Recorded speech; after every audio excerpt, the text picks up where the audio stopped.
नमस्कार, very good morning. आप देख रहे हैं जी राजस्थान और मैं हूं आपके साथ अंकुर श्रीवास्तव। सबसे पहले बात करते हैं जयपुर में पेपर लीक मामले की। तो पेपर लीक मामले में आज भी जयपुर में जेडीए का बुलडोजर गरजेगा। जेडीए मुख्य नियंत्रक परिवर्तन रघुवीर सैनी ने कहा है कि आज सुबह 7 बजे से फिर से ये कार्रवाई जो है वो शुरू होने जा रही है। इसके साथ ही आपको जानकारी दे दें कि जेडीए ट्रिब्यूनल कोर्ट से आदेश मिलने के साथ ही शनिवार को ये कार्रवाई शुरू हो गई थी। भूपेंद्र और गोपाल ने बिल्डिंग बायलॉज का उल्लंघन करके इस मकान को बनाया था। 0 सेटबैक पर 4 मंजिला ये आलिशान मकान बना रखा था और साइट प्लान के अलावा अवैध निर्माण पूरा ध्वस्त यहां पर किया जा रहा है। इसके साथ ही आपको ये भी बता दें कि पेपर लीक मामले में आरोपी भूपेंद्र सारण के अवैध निर्माण पर शनिवार को बुलडोजर चलाया गया। रजनी विहार स्थित आवास के अवैध निर्माण को ढहाया गया है। आज भी हालांकि कार्रवाई जारी रहेगी।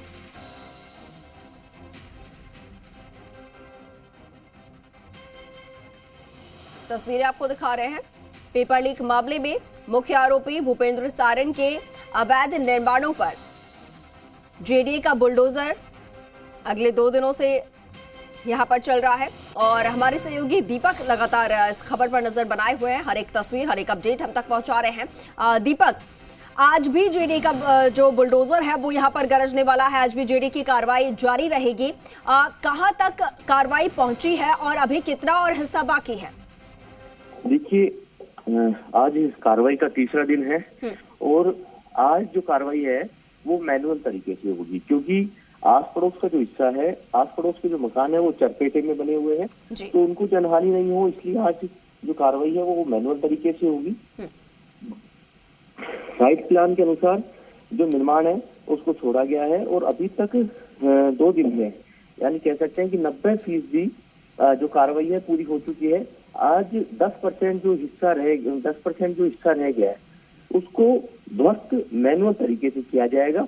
यानी कि जो कटर है, गैस कटर है या कह सकते हैं कि लोखंडा जो मशीन है उसकी ओर से इनको ध्वस्त करने की कार्रवाई की जाएगी। लेकिन इतना जरूर है कि इस कार्रवाई से एक संदेश देने की कोशिश की गई है ऐसे लोगों के लिए जो कि लाखों जो बच्चे हैं, जो कल का भविष्य है, उनको उनके भविष्य को रोकने का जिन्होंने काम किया। मास्टरमाइंड जो भूपेंद्र सारण है या उनके जो भाई जो है फरार हैं गोपाल सारण, उन भले ही उनकी पहुंच तक या उनको गिरफ्तार करने में नाकाम रही हो अभी तक, सुरेश ढाका है वो भी पुलिस की गिरफ्त से दूर है, लेकिन जेडीए ने अपना काम पूरा कर दिया। जेडीए का यही कहना था कि जेडीए रीजन के अंदर यदि उनके अवधान में यदि और कोई भी संपत्ति आएगी, उनको यदि मिलती है इनपुट जांच एजेंसियों से, तो उन पर भी वो यदि बिल्डिंग बॉयलर्स के अनुसार नहीं बनी होगी तो उन पर भी कार्रवाई करेगा। देखिए, ये जो मकान है वो 141 वर्ग गज का है। जेडीए में 2015 में बबली पारिक की नाम था, 2017 में भूपेंद्र सारण और गोपाल सारण ने इसको परचेज किया और 2018 में इसका निर्माण शुरू किया और 2019 के अंदर इस 4 मंजिला इमारत को खड़ा कर दिया। उसके रसूखात इतने थे कि पीछे का जो सेटबैक है जो 8 फीट पर उसने कर रखा है मकान में, तो पीछे वाले जो मकान, जो आस पड़ोस के जो मकान है, उनके हवा पानी तक भी बंद कर दिया। यानी कि कोई कुछ बोल नहीं सकता था। जब अधिकारियों से इस पर भी सवाल किया तो कहा था कि हवा पानी क्या, उन्होंने जो सेटबैक है यानी कि 15 फीट तो आगे निर्माण कर रखा था और पीछे है 8 फीट निर्माण कर रखा था। इतना ही नहीं, जो 8 मीटर की जो लंबाई होनी चाहिए थी ऊपर कह सकते हैं, तो उसको भी 8 मीटर से ऊपर 2 मंजिला और इमारत खड़ी कर दी थी। तो यानी कि 2 मंजिला इमारत को पूरी तरीके से ढा दिया गया है। जो बिल्डिंग बॉयलर्स के अनुसार है यानी कि भवन विनियमों के तहत जो नक्शा पास है उसके साइट प्लान है, उसके उतना ही निर्माण है वो छोड़ा जाएगा और जेडीए ट्रिब्यूनल को उस रिपोर्ट को पेश किया जाएगा, क्योंकि जेडीए ट्रिब्यूनल ने, कोर्ट ने जो आदेश दिए हैं उसमें साफ कहा है कि जो प्रभावित पक्ष है, क्योंकि वो ट्रिब्यूनल कोर्ट में उन्होंने दरवाजा खटखटाया था इस बात को लेकर कि उनके जो अवैध निर्माण है वो बिल्डिंग जो निर्माण किया हुआ है वो बिल्डिंग बॉयलर्स के अनुसार लेकिन जेडी क्रिमिनल कोर्ट ने जब जेडी ने अपना प्रभावित पक्ष रखा, प्रभावित की याचिका के सामने पक्ष रखा, तो उसमें कहा था कि बिल्डिंग बायलॉज के अनुसार जो निर्माण करता है, जो प्रभावित पक्ष है, उसने आगे का जो फ्रंट है वो 15 फीट कवर कर रखा है, 0 सेटबैक पे मकान बना रखा है, और पीछे जो बालकनी निकाल रखी है वो 8 फीट पर है। इतना ही नहीं, जो लंबाई मकान की है वो 8 मीटर से ऊंचाई पर है।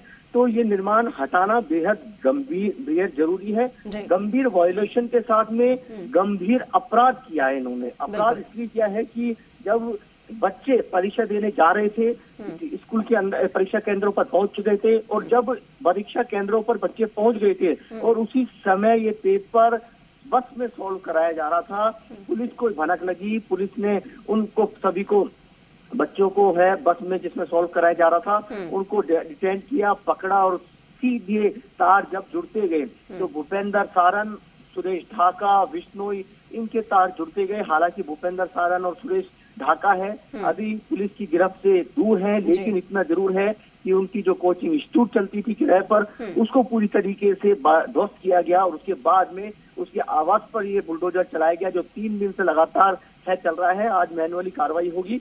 हालांकि सुरेश ढाका के आवास पर भी जेडीए की जो विजिलेंस टीम है वो गई थी, उन्होंने उसके पूरे रिकॉर्ड है वो खंगाले, लेकिन वहां उनको सब कुछ वैध पाया, इसलिए जेडीए है अपनी कार्रवाई वहां नहीं करेगा। लेकिन इतना जरूर है कि पुलिस उसको, उसकी संपत्तियों को अटैच कर सकती है।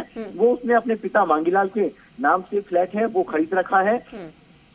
तो ये इतना जरूर है कि आज की कार्रवाई है वो पूरी तरीके से हो जाएगी। और इस कार्रवाई को करने के बाद देखिए, आपने जो पहली तस्वीर देखी थी कि आप किस तरीके से उस मकान का जो डेकोरेट जो कर रखा था, और आज जो तस्वीर देख रहे हो उसका पूरा बुलडोजर ने हुलिया बदल दिया है। उसका जो मुकुटा है वो पूरी तरीके से बदल गया है, और इस जो मकान है वो मलबे के अंदर तब्दील हो गया है। यानी कि बड़ी एक कार्रवाई कह सकते हैं। और ये गैंग जो नकल माफिया है उसकी गैंग के है, उसके पर ये दूसरी बड़ी कार्रवाई कहा जा सकता है, क्योंकि पहली जो कार्रवाई थी रीट प्रकरण में हुई थी, जिसमें जेडीए ने सरकारी भूमि पर जो रामकृपाल मीणा है उसने अपनी बिल्डिंग खड़ी कर रखी थी, उसको ध्वस्त किया।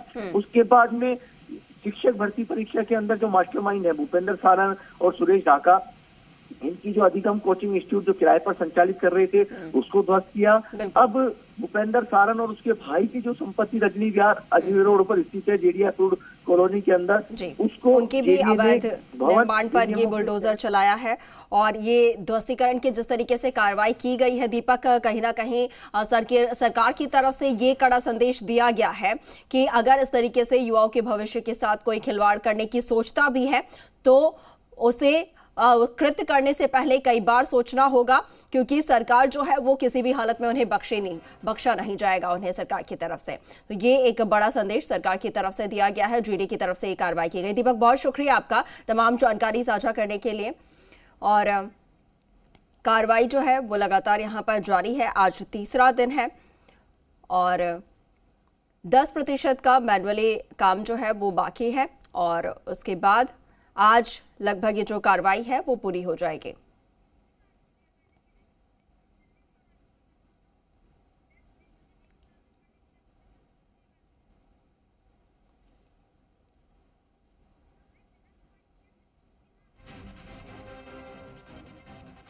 तो तस्वीरें आपको हम दिखा रहे हैं।